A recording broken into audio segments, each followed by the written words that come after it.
हम परमात्मा की महिमा करते आए हैं, लेकिन परमात्मा ने हमें बताया कि अब जो भक्ति का पाठ है, जो शास्त्रों का पाठ है, जो धर्म का पाठ है, वो पूरा हो चुका है, क्योंकि ये सभी जो है वो अपनी तमोप्रधान स्टेज पे आ गए हैं। तो परमात्मा हम बच्चों से शुभ आश रखते हैं कि हम मेरी महिमा नहीं बल्कि मेरे जैसे संस्कार, परमात्मा संस्कार अपने लेके आओ। तो राजयोग का अभ्यास करने के पहले हमें कुछ एक बातों का ध्यान रखना पड़ेगा, जिससे कि जो भी हम परमात्मा की शक्ति को जमा करें वो उनका कहीं पे भी लीकेज ना हो। जैसे कि हमें अर्ली मॉर्निंग आवर्स में न्यूज़पेपर नहीं देखना है।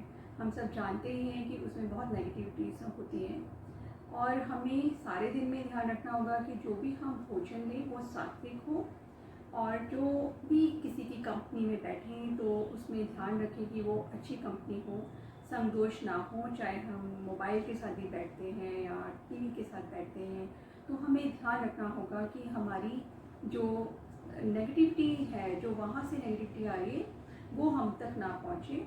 और क्योंकि जो एनर्जी है उसमें हमारी पूरी सक हो जाती है। और रात में सोने से पहले हमें अपने संकल्पों को चेक करना पड़ेगा, उसका हमें रिकॉर्ड रखना पड़ेगा कि कोई भी वेस्ट अगर हमने या नेगेटिव थॉट्स अगर हमसे क्रिएट हो गए भूलवश, तो हम उसको परिवर्तन करने का प्रयास करें।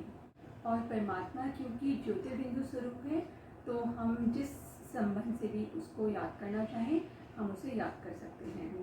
तो आइए राजयोग का अनुभव करते हैं।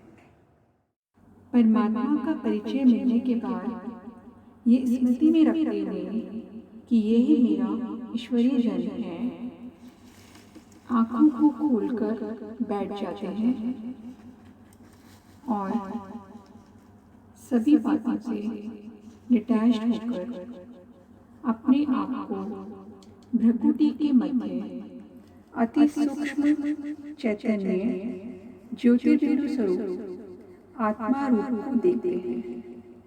देखें कि मैं आत्मा इस देह की मालिक हूँ, अपनी कर्मेंद्रियों की मालिक हूँ और प्रकृति की भी मालिक हूँ।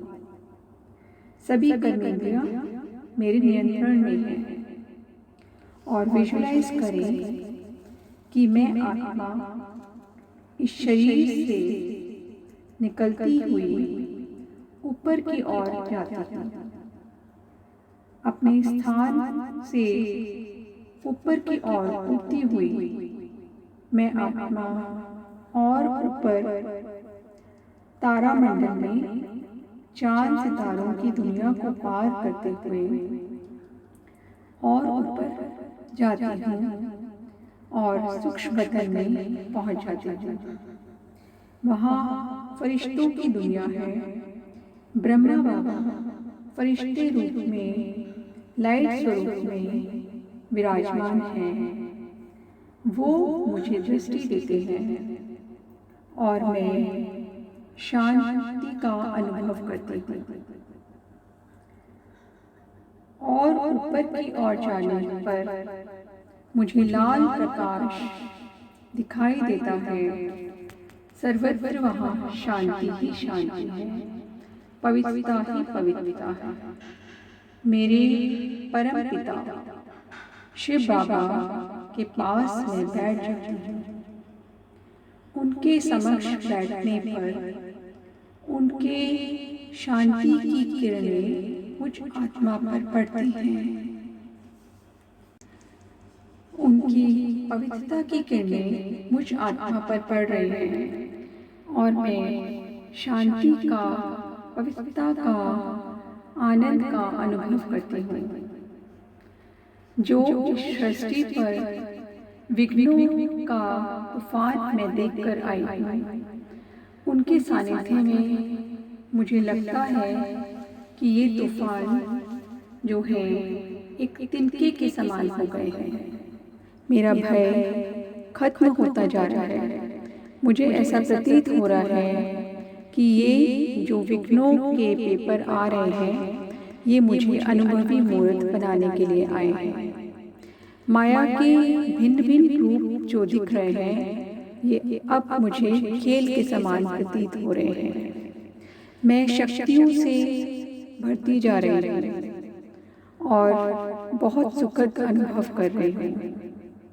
मैं इन सुखों की अनुभूति को लेकर बैठ जाना चाहती हूँ, उसमें खो जाना चाहती हूँ। परमात्मा के सानिध्य में मुझे ऐसा प्रतीत होता है कि मैं इस पुरानी दुनिया के जो कल पूरे हो रहे हैं उनमें जो भी विघ्न आएंगे, मैं परमात्मा की छत्र छाया में उनको बहुत सहजता से पार कर लूँगी। अब इन शक्तियों को भरते हुए वो शांति की अनुभूति को अपने अंदर लेते हुए मैं आत्मा परमात्मा के प्रेम में डूबी हुई, लग्न में मग्न होती हुई एक रस अवस्था में इस परमात्मा प्यार से नीचे आती हूँ और वापस अपने ध्येय में भ्रकुटी के मध्य में स्थित हो जाती हूँ। मेरे चारों ओर एक वायुमंडल बना है जो कि अति श्रेष्ठ है और शांति के वायुमंडल की प्रकंपन अब मुझसे चारों ओर फैल रही है, जो कि जो भी मेरे संपर्क में आ रहा है वो भी शांत होता जा रहा है, वायुमंडल श्रेष्ठ होता जा रहा है और मैं बहुत शक्तिशाली